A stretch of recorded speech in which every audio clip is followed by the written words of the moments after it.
Здравейте! Аз съм Петър Петков, президент на IPMF Tessos. До мен е колегата Борислав Димов. Днес ще водим семинар по оценяване на стентови модели, правила и изисквания на IPMS. Значи в нашия опит сме се убедили, че доста от хората, от създанията в България, които се провеждат, няма ясни и конкретни правила за оценяване. Има доста сърдити накрая и не знаят защо са оценени, или пък някои модели кажат са прекалено оценени, други кажат са недооценени. И затова с колегата Димов решихме да направим един кратък семинар на тази тема. Как да се класифицират самолетите, как да се оценяват, какво да се гледа, къде са грешките на моделистите. Това е целен семинар за моделистите, защото по този начин те ще разберат къде те грешат и с течение на времето и с правото на тяхните модели да могат да изчислят тяхните грешки. Това е като увод. Нека колегата Димо да започне. Първо, защо аз ще говоря това семинар? По едно или друго стечение на обстоятелствата започнах да се дисквам по изложби преди няма 5-6 години и с времето и с цел да бъда максимално честен и стриктен в оценките си, съм се старал да комуникирам с доста от съдиите в IPMS в Съединените щати и в Англия. Хората са ми пращали доста документи, правила и така нататък и съм се старал винаги да работя по тях. И смятам, че като една от най-старите моделистки организации в световен план, може би най-известната, правилата на IPMS за моделизма лично за мен са не бих могъл да кажа най-добрите, но така са направени, че да може да се оцени модела, самия модел, да не се оценява даден моделист или нещо друго, което в крайна сметка с едно състезание, то е за модели, не е за моделисти, не е за автомаркет, не е за пари, не е за нещо друго. Оценяваме един модел как изглежда.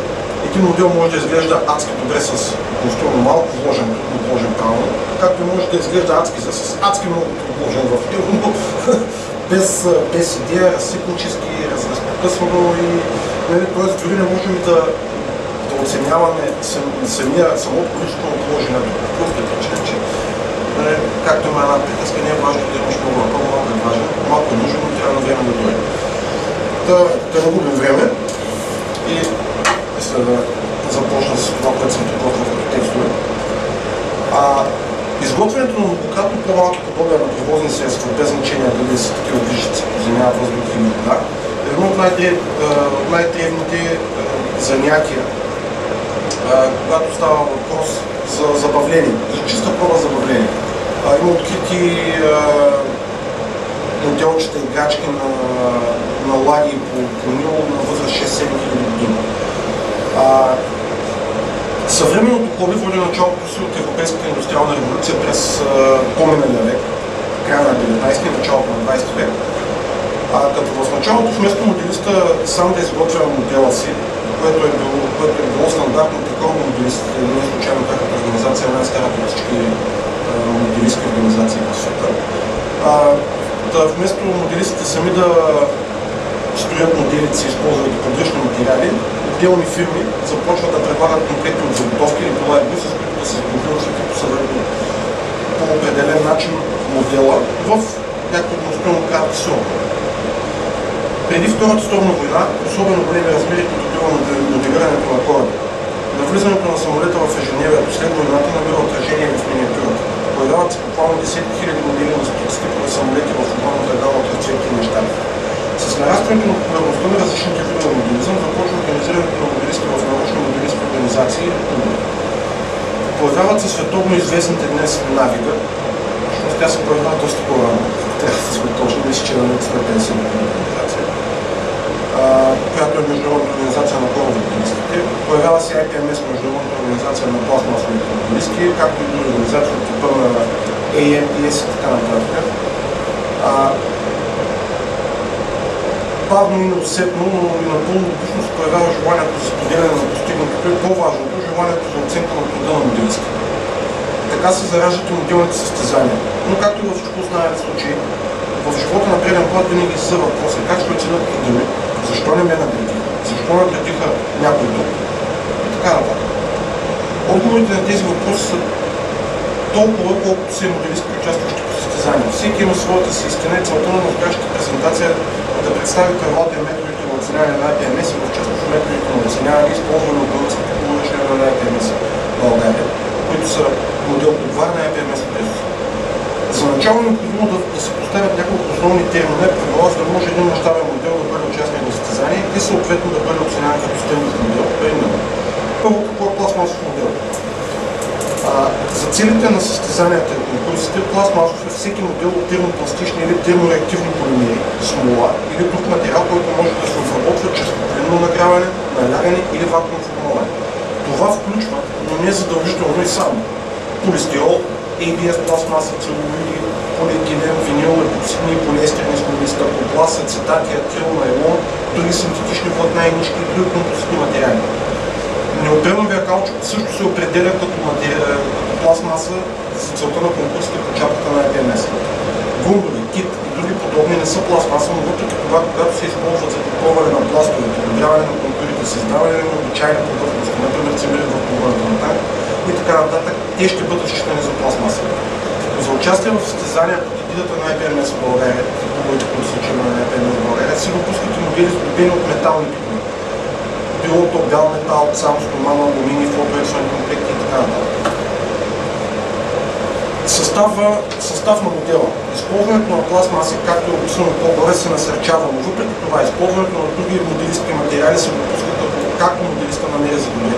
Начинът на оценяване ще бъде един и същ, независимо от типа на използване материал.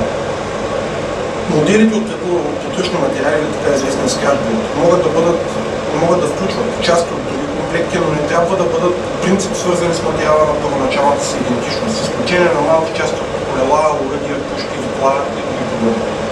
Моделите от подръчни материали могат да участват само в тяхната категория и не могат да бъдат включвани в други категории, ако правилника не позволява това.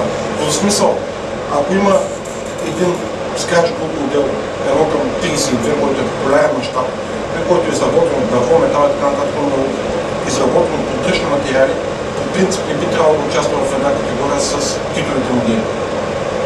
Това си има предвид. Какво представлява конверсията? Конверсия представлява версия на модел или модел въобще различна от тази, представлявана от основния комплект или въобще липсваща в търговската мрежа като комплектован модел. Конверсията трябва да съдържа значителни структурни промени в основния комплект, включващи обширни промени в култура или конфигурация. В допълнение към нормалните критерии за оценка, съдиите от категорията конверсия трябва да обърнат специално внимание на сложността на реализацията. Реализацията, постигната с предимно закупени готови части, ще бъде в неравностойно положение спрямо тази реализирана с направено от моделистите такива. Проста конверсия позволява модела да участва в общите категории. Съдийската комисия има право да определи чрез степента на конверсия в окончателната категория на модела. Четейки обяснението за конверсия, ми се че е важен момент, в който трябва да споменат това, че всеки един моделист, който участва на изложбата, предварително заявява модела си в дадена категория. Но съдийската комисия има пълното право да премести един модел от категорията, в която е записан от моделиста, в такава категория, в която комисията смята, че той по-точно отговаря на изискването. Такъвто въпрос. Може да това? Да. Се изгубите абсолютно. Какво означава това преместване? Да посилно да преместиш или документално да преместиш? Като се има предвид, че принцип в всички изложби хората се стремят моделите от различни категории да са групирани заедно. Тоест категорията, например, на реактивна самолета на 52 са заедно. Това означава както и документално, така и физическо преместване на модел. Тоест оценяваш, че има право да се модел да премести? Естествено, в крайна сметка съдията, за да може да огледа един модел, той трябва да може да вземе в ръцете си да огледа максимално много възможни отгледи. Също след него няма право да Значи продължаваме с някои други термини, които са необходими. Какво представляват фигурите? Това са изображения на хора или животни, които не се класифицират като диорама вследствие на различни аксесуари, предоставени от конкретна на фигурата. Маркировка на модела. В категориите самолети или превозни средства, маркировката или да го приемам като информацията от декалите, ще определи категорията, в която се вписва модела. Например, един модел на самолет C-47 или DC-3. Самолет е един и същ с военни опознавателни знаци. Обикновено се поставя в категория типови самолети в съответния мащаб. Но ако е с граждански опознавателни знаци на дадена авиокомпания, трябва да бъде поставена в категория гражданска авиация. Логични неща са, но все пак е необходимо да споменат. Преминаваме към следващия термин, който е ракети. Понеже там има интересни моменти, кога едно нещо, кога едно модел би трябвало да се разглежда като ракета или като нещо друго. Когато моделите на бойни ракети или ракети носители са част от по-голяма система, например системи за залпов огън, балистични ракети от типа на Скъд, зенитни ракети от типа на Пейтрия и така нататък, моделът се вписва в категория съответно военна, колесна или верижна техника, тъй като се разглежда целият комплекс. Не само ракетата, а и това, което я носи. Военни ракети носители от типа, например, на FAL-2, междуконтинентални балистични ракети и така нататък, които се монтират в Съюзи. Гражданските ракети носители, без значение дали ще са примерно ракета Съюз или Сатурн или нещо друго, както и военни ракети, модифицирани за граждански мисии, каквито също има, се вписват в категория космически средства. Тоест, трябва много, това е важно да се прави преценката дали модела, основно водещото в представения модел е ракетата като такава или е целият комплекс. Във военна техника обикновено е целият комплекс. Когато става въпрос за използването на ракетите да го наречем в гражданската сфера, защото е много скоро да бъде чисто гражданска, вече там в повечето случаи вече се разглежда като ракети. Продължаваме следващото диорами и основи на моделите, понеже това е много интересен въпрос, който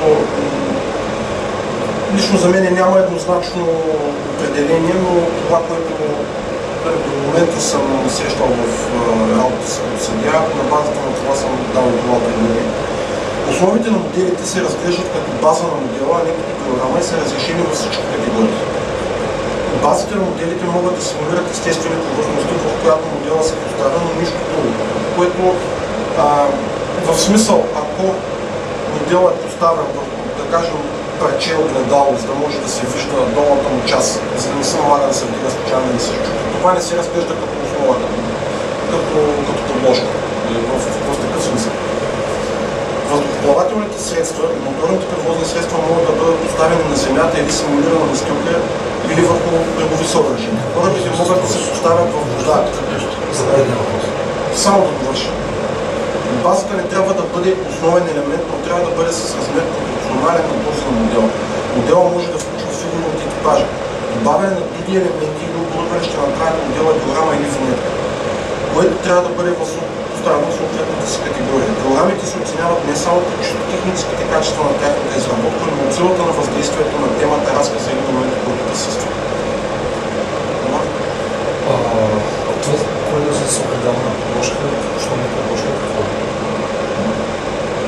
Въпросът е, че не се оценява като подложка. Човекът го е сложил, с идеята, примерно, да се вижда долната повърхност и да не се налага с идеята да вдига модела, защото модела е чупов. Надали тук има някой присъстващ, който да не се учи при модела. Той иска да кажа в смисъл, че не носи плюсове. Да, носи плюсове, но не е задължително. Това, че модела няма подложка, няма да го извади от оценката в категорията. Това е много важно нещо. И вече стигаме до отделните точки, кое как се оценява. Изключително важен въпрос е какво точно оценяват съдиите. Отговорът е колкото по-ясен, толкова е сложен и подлежащ на различни тълкования. Ако трябва да бъдем пунктуални, точният текст за оценяването е: моделите ще бъдат оценявани за качество на сглобяването, качество на довършителните работи, реализъм и точност. Допълнителни критерии има в различните категории, като диорами, колекции, конверсии и така нататък. Моделите ще бъдат оценявани като триизмерни обекти във всички аспекти. И съответно това кратко определение, понеже е твърде неясно, твърде общо, трябва да почнем да развиваме отделните елементи. Като цяло, оценката на един модел може да бъде разделена на 5 основни точки, както и в изложбите на IPMS България. Самата съдийска таблица, оценката се съставя от 5 елемента. Като тези 5 елемента са оценка на изработката на модела, оценка на боядисването и числовата схема, оценка на поставянето на маркировката по модела, без значение дали това са декани, дали са боядисвани, дали са нанасяни по модела. Оценка на общия реализъм. Това са 5 точки. Петата точка е общо въздействие на модела.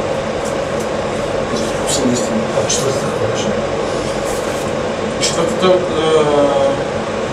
оценка на общия реализъм. Реализъм и въздействие са малко различни неща. По-нататък в текста ще няма. Така започваме с първото подобряването.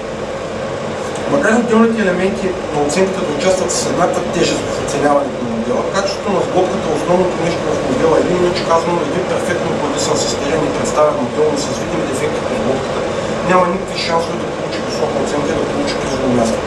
Естествено, това изключва случаите, в които всички участват в категорията на трудности в елемент. За съжаление е така. Основните критерии за качество на сглобяването са както следва.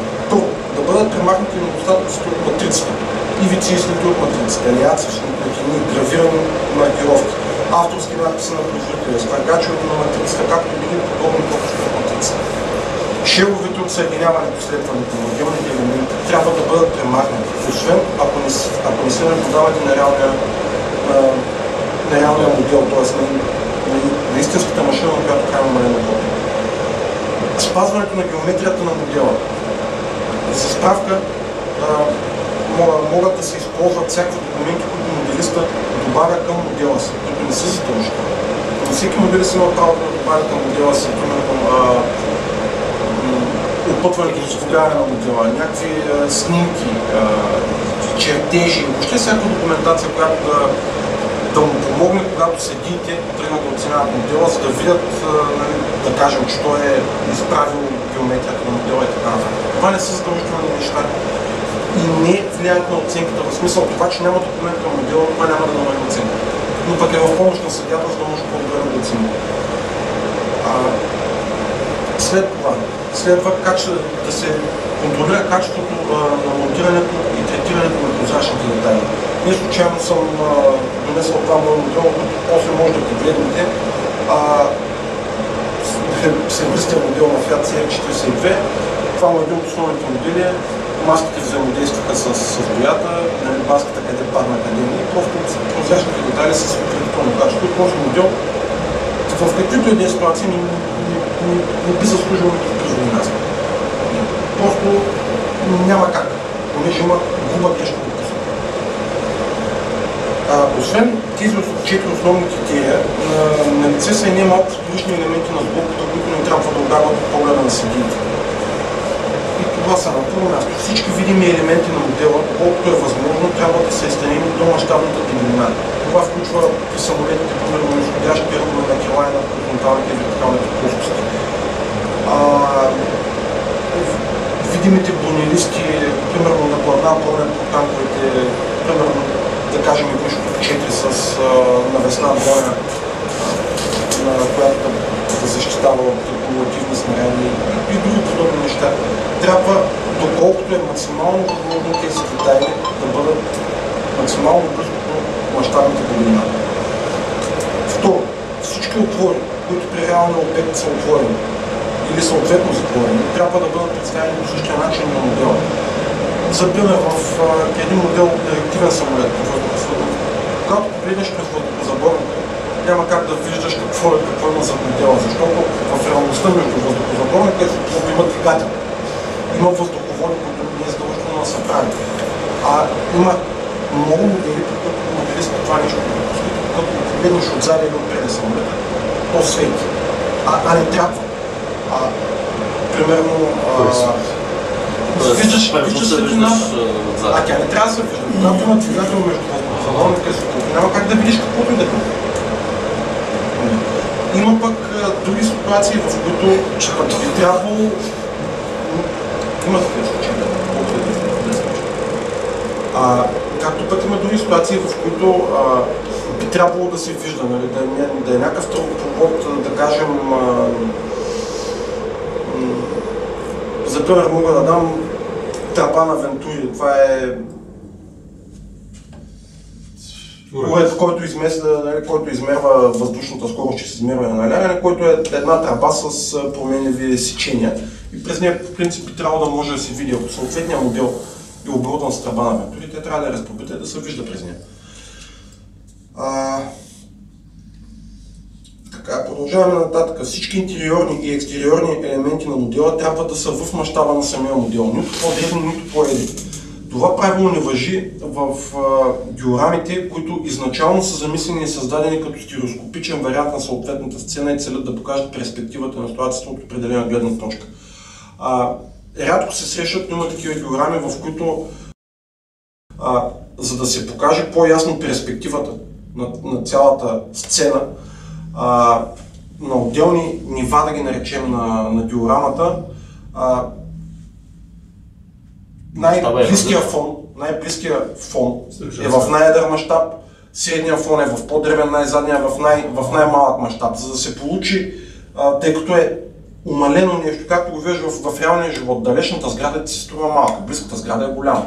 За да се имитира това нещо, има моделисти, които го правят и изглежда наистина много впечатляващо, но там е важното, че изглежда впечатляващо гледано само от една единствена точка, а именно фронтално. Защото като го погледнеш отстрани, вече перспективата се измества и се губи. Във всички случаи, освен тези, просто всичко в дадения модел, без значение дали е просто модел, дали е диорама, дали има поставка, дали няма, всичко трябва да е в мащаб. Не можеш да сложиш модел 1 към 32 и пилота вътре да е 1 към 48. Това не върви.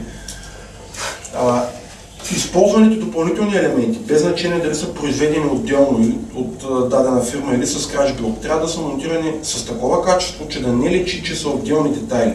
Освен в случаите, когато са поставени именно с цел да изглеждат като отделни елементи. Тоест, представете си един самолет с една смолна кабина, която трябва да е поставена вътре и... Коланите? Не коланите. Обикновено смолната кабина тя си идва с стени, с под, с всичко. Обаче, когато ги залепиш тези стени към половинката на фюзелажа на модела, ако не залепиш добре и ако не китнеш ръбчето, което се получава горе, което е видимо, то се личи, че е отделен детал. А в реалния самолет не е така. То си е просто стената на борда на самолета. Това си има в предвид. Тези неща трябва да се изглеждат като част от съответния модел. Сега, ако приемем примерно един модел на танк, който е напичен с турби, с пясък, с раници и такива работи, там няма как турбата да е част от танка. Там пак трябва да се личи, че е нещо отделно. Заради това, примерно, при по-старите модели на бронирана техника, обикновено навесния инвентар, като кирки, лопати, ножици и така нататък, те са излияни към самата повърхност на танка, което реално не е така. Кирката си е кирка, лопатата си е лопата, тя се слага и се маха. И съответно тези неща трябва да се направят така, да са направени така, че да са отделно или поне да изглеждат така, дори да са част от отливката. Това вече е майсторлък, който естествено съдията оценява. Или всички тези неща, казани с по-просто думи, всеки един модел трябва да бъде с чисти повърхности, без следи от лепило, без следи от изхвъргачи, без останки от някакво изтичане от матрицата, без следи от китване, без следи от чукорене, от пиление, от трязане.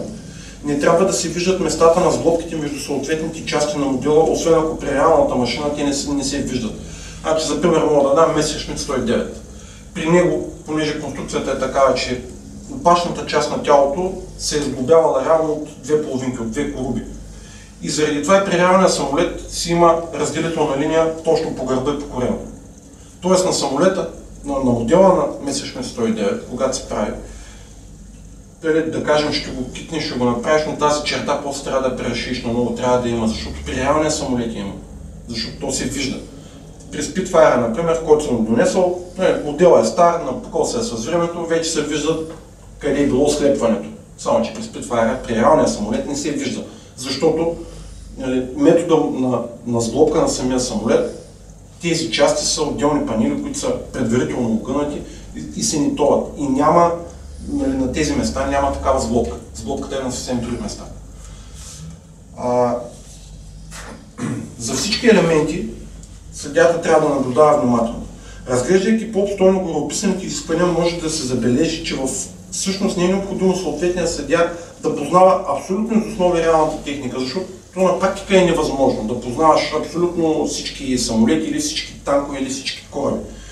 Но така или иначе е абсолютно задължително необходимо съдията да има базисни, някакви основни умения и знания за техника, за моделите на типа техника, които оценява. Значи трябва да имаш някакви познания от авиацията, за да можеш да оценяваш авиационни модели. Трябва да имаш някакви поне бегли познания от автомобили, за да можеш да оценяваш автомобилни модели. Трябва да имаш някакви познания за корабите, за да оценяваш корабни модели. Защото случвало се неща, които са абсолютно видни, че е невъзможно, но понеже съдията не познава техниката, която оценява, не, то така е добре. Не е добре, защото то просто е невъзможно да се случи в реалния живот и съответно не би трябвало да присъства на модела. Като прословутото светене от носа до опашката. И няма как да свети модела, защото там има двигател. И това нещо не може да се приеме за нормално. И съответно този модел не може да бъде оценяван, защото той има изключително груба грешка допусната.